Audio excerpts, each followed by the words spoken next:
And it felt like that was most of the responses I got yesterday, even from my own audience. Like, look, dude, like, you're right about the people who were jumping up and down, celebrating the fact that it's happening. You're right about them, but, like, you can understand why some people are like, "Want for me." And we got into a little bit about how it can be, there's a difference between, I think, seeing a meme about it, a little dark humor, and going, I know I'm not supposed to think that's funny, but I mean, right? I mean, there is, I mean, right? There's something in that. Versus the people I saw, some of the influencers, this isn't an argument between me and I, but some of the influencers I saw, like, literally jumping up and down, celebrating, talking about how we need more, right? Like, there's a difference between, there's a difference even between a meme that might suggest that we need more of that versus somebody legitimately calling for more of it. So and I didn't, honestly, inside this, I just wanted to talk about this book here for a second, and inside this conversation, I never even intended to go here. But we kind of have to now that I thought about it. It was like a month and a half ago, we were jumping up and down celebrating about the fact that mostly not you, but a lot of people in this country were celebrating that across the pond, a guy was going to be put in jail. Because he said, I can't believe people aren't throwing rocks through that hotel window or whatever. And then it ended up happening, and then they charged him for it. Because they said, well, you posted it, and people then went and did it. You caused it. And the same people who were jumping up and down going, yeah, switch, big, are now going, we need more killing of CEOs on street corners. That's not weird. That's not crazy. Yes, it is. And of course I can say that to you because you're sane and you agree with me because it's insane and crazy, right? Like, I mean, we can't get lost in the sauce here. I said a little bit yesterday, I said, well, where do we go? Do we feel justified shooting the nurse in the parking lot after her double? Like, is that where we're... No, Stansbury, no, nobody's mad at the healthcare workers. It's the insurance companies. Oh, okay. So we're going to sit here and decide which ones of the CEOs we're allowed to murder in the street?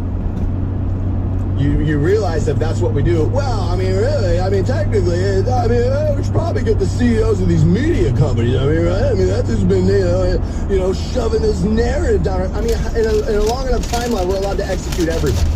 Then, like, come on, man, like, that's crazy. Now, I don't hate the fact that some of you are becoming a little bit more pro-Second Amendment.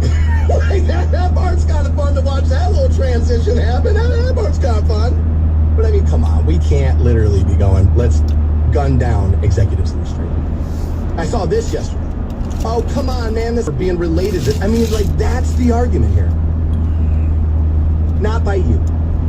And not by most people. By extremists, though. And we have them all over the place. And we're finding out. We do have them across both sets of ideology, don't we? Yeah, sure enough, we do. That's a problem. I'm sorry, it is. Like, that's a real issue. Have you seen some other serious healthcare providers are now removing their leadership pages because they're worried about this? And again, you go online. We got trouble brewing, man. And I think it's going to get real bad. I do. I hate to do that to you on a Friday, like, you're screwed. Like, I mean, I hate to do that. And of course, I'm approaching it from this angle too. If we get to the point where it's like, well, for what he's guilty of, you murder him. You realize there's people who feel that way about me. Is that what you're going to tell my mother? Well, there's that chalk line in the back parking lot here. Well, I mean, he had the audacity to work for that awful media conglomerate and the narrative, and that's what you get. And you know what? We're probably going to take your head off, too. I mean, you gave birth to him. If it wasn't for you, Sue, we wouldn't have even had the Stansbury Show. Weird, lame, gross, dumb, freak, loser, perv, toothy. On Rock 106.9. My son loves to fly kites, but my active psoriatic arthritis can sometimes hold me back. Now with Sky Rizzy to treat my skin and joints, I'm ready to go. Sky Rizzy, Risankizumab Rizin, a prescription. About an hour from now, I'll get you in the ACDC. That show, May 28th, Huntington Bank Field. Should be a pretty good one. Pretty reckless on that, too. I believe tickets don't even go on sale until later this morning. Get you in. 8:30. we had been talking about the cold-blooded murder of Brian Thompson. And it's tough to tell with social media how serious people are about things, right? I mean, I've talked about that forever. That, you write something in print and not everybody's running around in your head. They don't know what you were thinking 5 minutes before. And there's a lot. And so tone matters. Because I saw a lot of memes like this. If you see the guy who shot Brian Thompson, no, you didn't. And there is something about a meme like that where you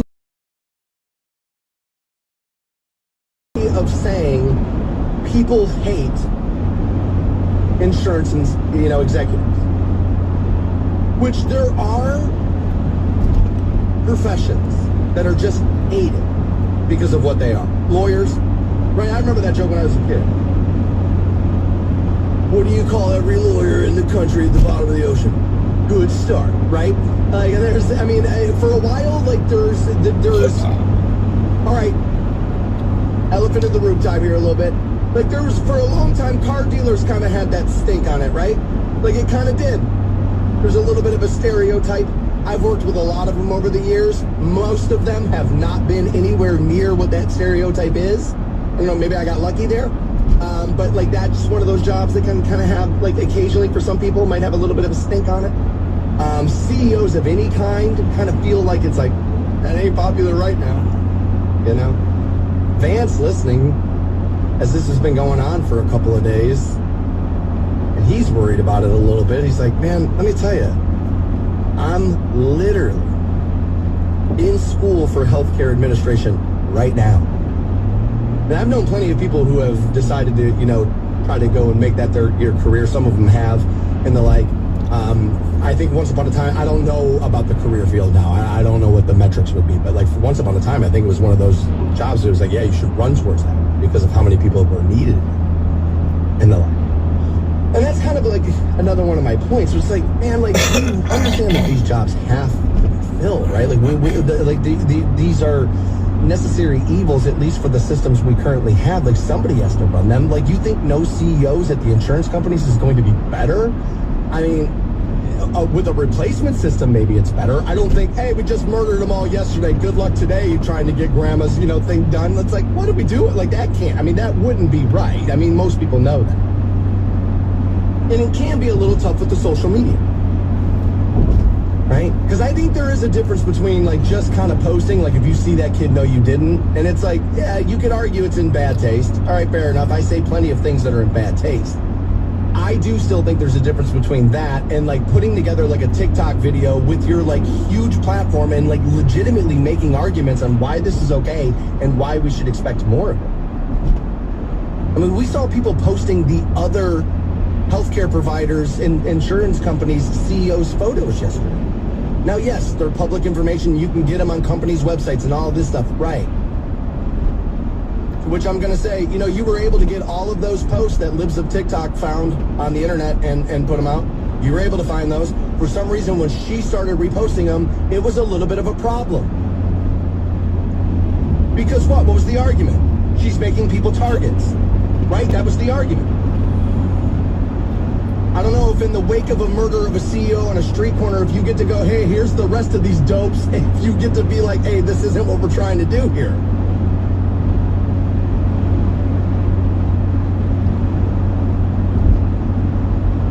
This, I was having a little bit of a late night dinner with my, a couple of my buddies last night. We're at the Conestoga. It had been a while since I had the pizza. I said, yeah, let's go there. Right? Delicious. And so obviously, man, you're having a couple of drinks, you're eating, hanging out with people and you're comfortable with and the like. And so the subjects of the day come up. We start talking about it. I'm sitting next to my buddy Tim and it gets brought up and I said, I'm just kind of more surprised it wasn't the banks that people have, that this didn't happen with, right? Investments, it's money, and it's your future, and, you're selling out your 401k, and, the whole Bernie Madoff, and that whole thing. I was surprised it wasn't more that. And he said to me, he goes, well, wait, and I said, okay, well, that's a fair point. And he said, not that I'm looking to find a positive spin on it. But I thought this was a good way to look at it, or at least an interesting way to look at it. I'll say that. He said, not that I think any of it's positive, but if people are getting so mad over the fact that like a claim didn't go through and one of their family members died because of that, if that drove somebody to an act of violence versus like I lost $5,000, like his argument was losing a family member causing this type of emotion is more reasonable than losing your money causing this type of emotion. And I was like, you know what? Honestly, I didn't think of it like that. And having lost a family member, by the way, that we felt like a little bit more attention paid, and don't let me do it. I don't want to get sidetracked on it. But I was bitter and miserable and, had a cross to bear and all that for a while and not necessarily an insurance company, different situation there. My mother ended up dealing with the insurance company over that. They weren't real thrilled about it. I've never heard anybody deal with one of them and go, man, was this easy, right? Like I've never heard that. This, I guess, makes me a little lucky. I've never, outside of like a fender bender, really dealt with an insurance company on any real level trying to get a claim. Now I'm a homeowner now. So, what homeowners will tell you is, just wait, right? Like it is coming around that corner at some point, buddy. And you're probably right. And I always talk about this, right? That experiences will shape opinion. And that if I should find myself having dealt with an insurance company and not being real thrilled with the end result there, would I have a stronger opinion on this than I have right now? Yeah. And I think I would be guilty of a hyperbole statement of somebody should hang all these dudes in the middle of the street. I don't actually believe we should hang all these dudes in the middle of the street. I've always said about healthcare, there are 8 billion people on the planet. To assume that this wasn't going to be a business is unrealistic. First and foremost. There's that, like first and foremost. Brian Thompson was the CEO, and he's worked for United Healthcare for a long, long time. He has. And so people feel like that makes him guilty because he was rising up through the ranks and he could have left the company and he could have went and done something else and he has the degree and he could have went and got, you could be helping people, you be doing this. It's like, okay, all right.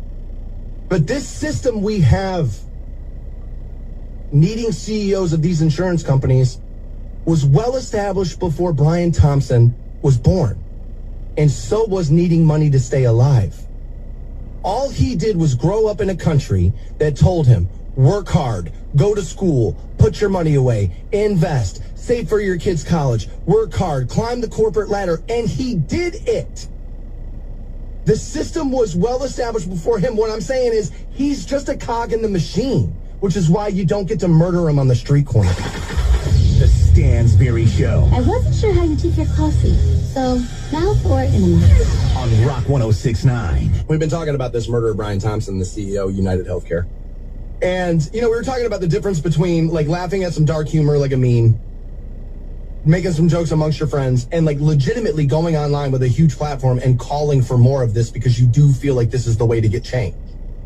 Like a buddy of mine texted me, my buddy Dan, he was like, all right, man. He's like, it's a little cringe. He's like, but when I saw my thoughts and prayers are out of network, he's like, I laughed. Yes. And this is a good examination here. Okay? Because I was even making the point that if it's like, dude, if you're just out there on your socials kind of expressing like, about time. It's like, I kind of get it. And it's like, you know what I mean? Whatever. But that's not even a joke. About time's not even a joke. That's just venting frustration. And venting frustration, I think, is mostly okay. I mean, hello, look at me, for crying out loud. But this example here is at least a joke. Like, that's a creative line. It was like, okay, somebody was going to get there. Somebody did. It's a good line. As a content provider, I can respect the joke there. And even I would have to end up, I mean, you wouldn't tell the family this today, but you would say, like, look, you understand here, right? It's not necessarily, not everybody who's laughing at that is like laughing in the face of what your tragedy is. There's an overall discussion about a problem here that affects I mean, every last one of us. Because I said, I've been lucky enough not to have to necessarily deal with an insurance company over a medical issue. At some point I will. My mom's almost 80, so like, I mean, right, there's going to be something at some point. So yes, at least there I could defend that all day. That's a funny line. There's a creative thought process there, not just, ha, he's dead. You give me the joke, I'll defend it every time. Especially if it's like, dude, that's a good joke. Like, it is. You take, like Bill Burr always talks about this, you take one word out of that joke, it doesn't work anymore. Like, they streamline. That, to me, I'll defend the creativity. Now, a lot of people hit me up like, all right, I got a guy who's like obsessed with the fact that the president-elect has made people targets, and they made it okay. Well, I used this argument yesterday, Mike, and I'm going to use it again. At my own peril, probably. But, I mean, we kind of yada-yada'd when they shot at him. You can murder the CEO of an insurance company? We know who the presidents are. We know who the politicians are. That did. Right? Clearly, some people did. You and I didn't. Right? Probably some of us, not even me, just have like a general like hatred of the CEO profession. You know? Okay, I don't think chaos is the better option. Anarchy's really the way we want to be headed here. Like, I don't think that's what most people really want. I don't. I'll also go back to the rhetoric and this and that. I don't like it. I don't like that being responsible. I hate it, as a matter of fact, because on a long enough timeline, that means I don't get to say something I want in here, and I don't like that. I'm fending off YouTube, Spotify, Wrapped, and every goddamn thing else in here. So yeah, I want leeway to be able to get into these conversations and say what I'm looking to say here. So like, I like kind of look at it like that. So like, I'll defend the creativity. And I'm not saying don't say it. I'm saying it's gross to be celebrating and jumping up and down and calling for more of this, if that's what you're legitimately doing. And plenty of people are doing that. It's not most people who are laughing at the memes. This is not me yelling at you. Is that how this is being? I hope not. I know I get a little carried away with the volume. I know, I heard about it. That's why I'm single, apparently. I get it. Right? So like, but I'm not yelling at you. This isn't a fight between you and I, because I don't think this is most people, but it is alarming to me how many people it is. Especially when guys like me have had to be worried about, oh, that's pretty firm opinion. Oh, take him down. It's problematic. He's a fascist. Klansberry! I mean, over having an opinion on, like, minor stuff. But you get to, like, not you, they get to pom-pom when a dude's dead? Again, this guy had a family, he had all this. Screw his family. That's what you get for being related to him. Are we kidding here? I hope so. That's nuts. People call me soulless because I'm the guy who's had the balls to tell you that money matters. This story right here tells us why money matters. You know what most of TikTok said yesterday? Oh, come on. He was a billionaire. They're billionaires. So they have enough money, it doesn't matter if they die. Hey, look at that. That thing everybody's told me for 48 straight years doesn't matter? Yeah, turns out I've been right for 48 straight years. It's the only damn thing that matters. The Stansberry Show. I just wish I hadn't drunk all that cough syrup. On Rock 106.9. Welcome back to the program, 9 a.m. Urban says, not so fast. I'm less in love with Columbus than they are with me. 9 a.m. Urban been known to tell a fib or two, though, right? Yeah. I mean, it's go. We've been talking about people celebrating the death of CEOs. And I do think there's a difference between laughing at some dark humor at a meme. There's a difference in that versus like jumping up and down and saying, yeah, this is what we should be doing. Those are very different things. And Pat kind of reminding me, we talked about this in one of the prior conversations, but I think it is an important enough point to circle back, that some other healthcare, insurance providers and the like are now pulling down their leadership pages of fear of this. I'm going to guess that if the rhetoric continues the way we're seeing, that a lot of people in my industry may start to remove their leadership pages. Now, I don't know where to come down on it. Because there's part of me that says, smart dude, protect the people. What are you doing? Because if you get another CEO shot out here, I think one of the next lawsuits is going to be from their family going, so you just left my mom's picture up there all goddamn day? Thanks. You know what I mean? So, I think that could be a little bit of an issue coming down the road. Now, hopefully that's not where we head, right? Kind of hoping that's not what happens. I saw this, and I feel like we need this, right now. There's a receipt that's going viral. The regional, an area manager of the Kmart Corporation, I believe from Michigan, where they were from, and they moved to town, and we were like, screw you, Kmart, thing. And it became we were all best friends. And so this receipt from Kmart goes, okay, thank you. I love you. I had no idea that was that hard for you. Thanks for that. That was a lot of money for my parents. Yes, I grew up in a decent... believed my math, not my best subject. $201.52 sub. Add some tax, $10.08. $211.60. Now, again, in 1981's money, I'm going to guess that was a lot of money. I'm just going to guess that video game systems are going to be, and games and the like will be a hot item for a lot of you parents out there. I saw a list yesterday. As a little bit of a video game player myself, I've been in love with mine. I've said forever, there's a lot of different video games you can play for a lot of different reasons. Nintendo is one of the...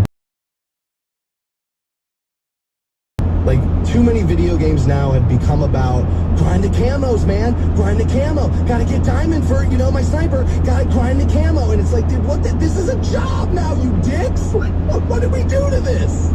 We're supposed to be smoking weed, having fun, you morons. What do we do to this? And it's become a little bit of a grind. Where Nintendo's about having fun, and they're also really good about getting your grandmother, your parents, and you being able to play the same game. I don't know how they do it. Nintendo's usually pretty good at that. But you're not going to be spending $131 on that system. It's not going to be that. Things are pricey.